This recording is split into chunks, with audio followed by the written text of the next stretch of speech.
你想吃什么，其实不是大脑决定的，是肠道里的细菌发出的信息。这个别以为我在开玩笑啊，这是有科学依据的。咱们人体呀，有38亿个细菌，也就是微生物，比全身的细胞总数还多，重量呢大约3斤左右。这个更难以置信的是啊，你以为你的身体是你自己说了算，但实际上呢，是你大脑的部分想法和行为都是这些细菌间接发出的信息。比如啊，你每天想吃什么，心情好不好，焦不焦虑，晚上睡不睡得着，都是由他们来控制。今天啊，我就把这件事儿给你聊清楚，到底是谁在操控你的身体，而且更重要的是啊，搞明白这件事儿以后啊，你就能了解身体出现的根本原因和应对办法了。咱们先说这帮家伙是谁？是微生物在地球上待了35亿年，我们人类呢，满打满算才几十万年，所以啊，严格讲，这些微生物才是这个星球的老住户，我们呢是新搬来的。新客户搬进来呢，这个老客户没走，还跟着我们一起住。你的头皮上、嘴巴里、皮肤上到处都是。数量啊最多的地方呢，就是肠道，拥挤了上千种这个微生物，包括细菌，它们呢各司其职。那它们具体干什么活呢？我来一一说明。你吃进了一口饭，这里面的营养你很难直接吸收，很大部分啊要靠细菌先帮你分解，帮你合成，你的身体才能够吸收。还有食物里呢混进去一些毒素、垃圾，谁来处理呢？也是它，帮你解毒，分解完了才能排出去。所以啊，你和这些微生物的关系就是房东和租客，你提供房子和伙食，租客呢替你干活，分解垃圾，维护管道，还帮你看门，别让那坏家伙进来。这个租客卖力，房东就住得舒服。租客这一闹事儿啊，嘿，整个房子就跟着乱了。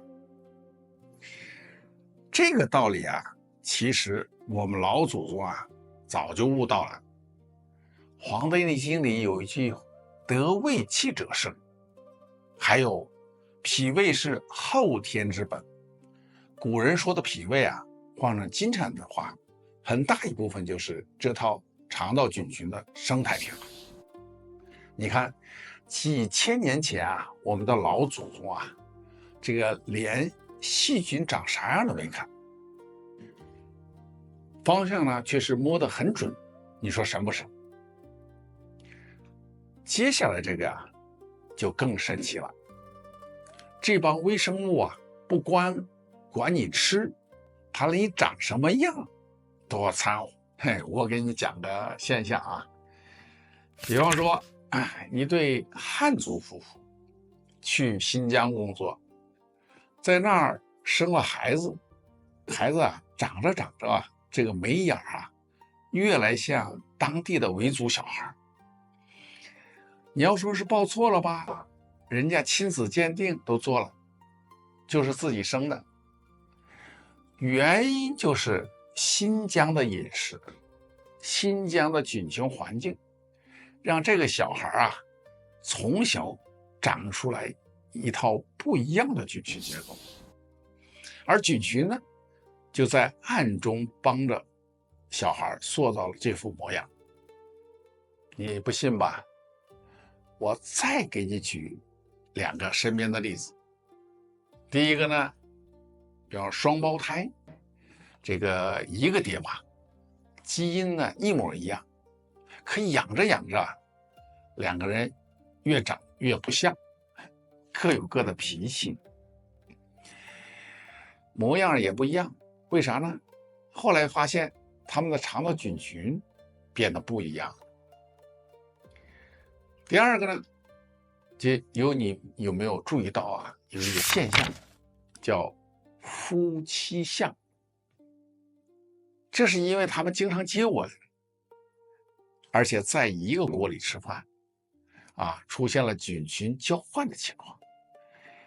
两套菌群呢，最后融合成一套菌群，所以最后两张脸也就慢慢的靠拢了，越来越像。以上这些现象都跟肠道菌群有关，也就是老话讲的一方水土养一方人，这可不是玄学，它是科学。这一点啊，咱们海外的华人应该体会最深。好多人啊，刚到国外那会儿啊，莫名其妙的拉肚子，别人呢就跟你说是水土不服。我告诉你啊，那是你两波的菌在打架，你原来的那套菌群呢遇上这片新环境的菌群，两边互不认识，先干一仗再说。这一打仗啊，你的肠道菌群就乱了反过来呢，回国探亲也会出现这种情况，不是家乡的水土不行了，是你的菌群已经适应了国外的环境，它不认识老家水土里的菌群了。所以你看啊，水土不服考验的根本不是你的体质，而是你那群菌群的适应能力。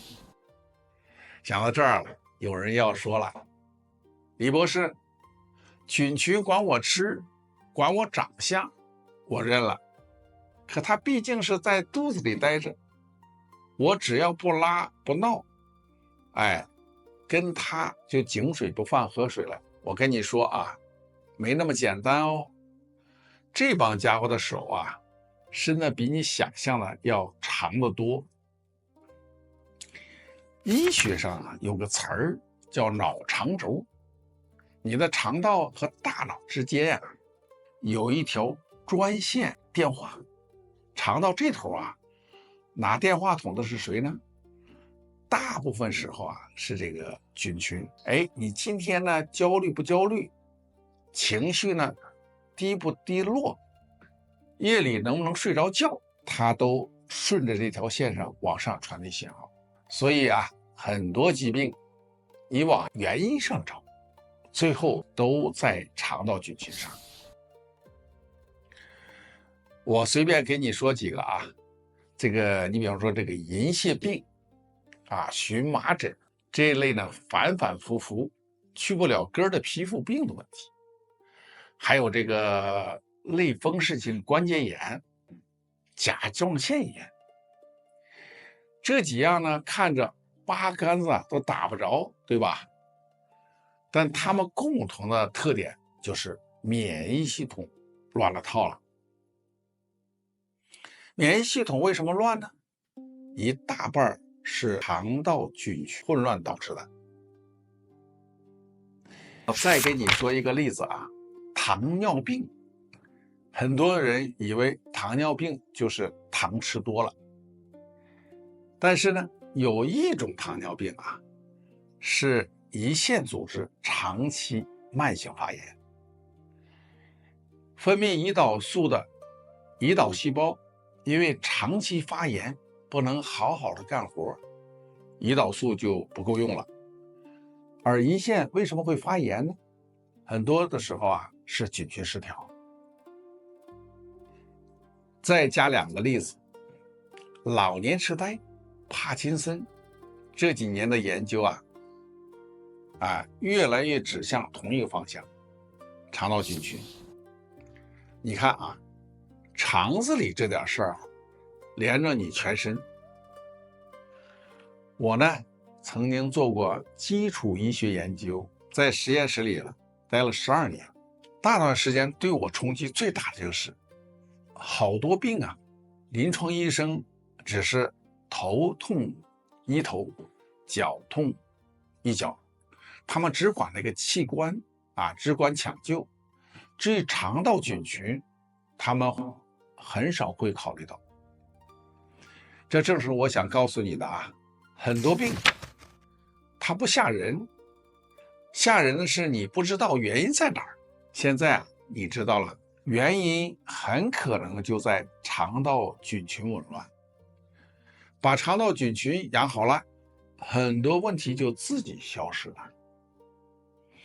这就是我前面讲的啊，养，把问题消灭在萌芽阶段，而不是等它闹大再去医院排队救命。那问题就来了，你身体这帮菌怎么养？哎，你先别急着啊，去买那个益生菌。先听我说一个最大的坑啊，其实啊，你在超市里买的那些益生菌啊，大部分是心理安慰。为什么呢？细菌是活的，它要活着到大肠才能有用。它通过的第一关是胃，胃里的胃酸呢，会杀死绝大多数的细菌，根本就到不了大肠。侥幸有几个熬过了胃，前面还有2米多长的小肠，等它爬到大肠啊，那几个侥幸的也活不下来。还有那种乳酸菌饮料就更别说了，基本上就是过嘴瘾，你喝下去的呀，是加了糖的乳酸菌尸体。好，那该怎么办呢？我教你啊，第一招，吃的要杂一点。菌群最怕什么呢？是食物太单一呀。你天天就吃那么几样东西，只有爱吃的那几样的菌才能活，别的菌全饿死了。菌谱一窄，整个生态就脆弱了。粗粮、豆类、蔬菜、发酵食物轮着吃，花样越多啊，菌群就越稳定。海外的华人呀，尤其要注意啊，西餐里的成分啊，肉、奶酪、甜食偏多，这正好是为某一种菌的口粮。长期这么吃啊，菌群就会脆弱了。第二招呢，给有益的菌啊提供好的营养素。好菌最爱吃的哪种食物呢？这个叫纤维素啊，比方说玉米、黄豆、燕麦、洋葱、芦笋、香蕉，尤其是菊粉。这些东西啊不贵，但它呢是最好的菌的食物啊。好菌吃饱了、壮了，坏菌自然就没有地盘了，就这么简单。第三招啊，也是最隐蔽的一招，要戒断不耐受的食物。有些人呢，天天喝牛奶、吃鸡蛋，自己觉得挺养生的，可是一查呢，他的菌群啊对牛奶、鸡蛋不耐受，长期吃会刺激肠道发炎，发生免疫紊乱，导致一系列的疾病。那什么叫食物不耐受？它跟过敏有什么不一样呢？我以后啊专门讲解。你先记住一句，如果你的肠道总是不舒服，医院又查不出所以然，它这个食物不耐受是值得去检测一下。来，咱们把今天的内容啊总结一下。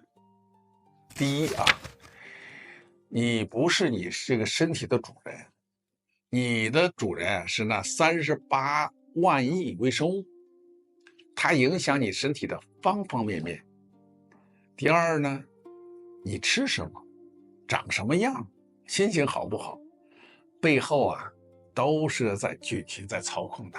第三，养生不是吃各种补品就行了，要先把菌群养好，菌群稳了，身体就安稳，很多病压根儿就没机会上升。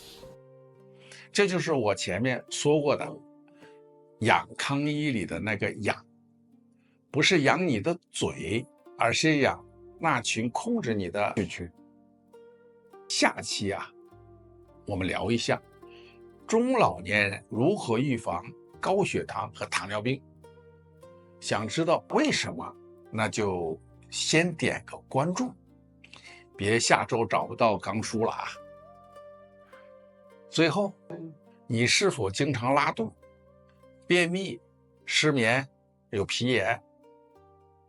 咱们评论区见。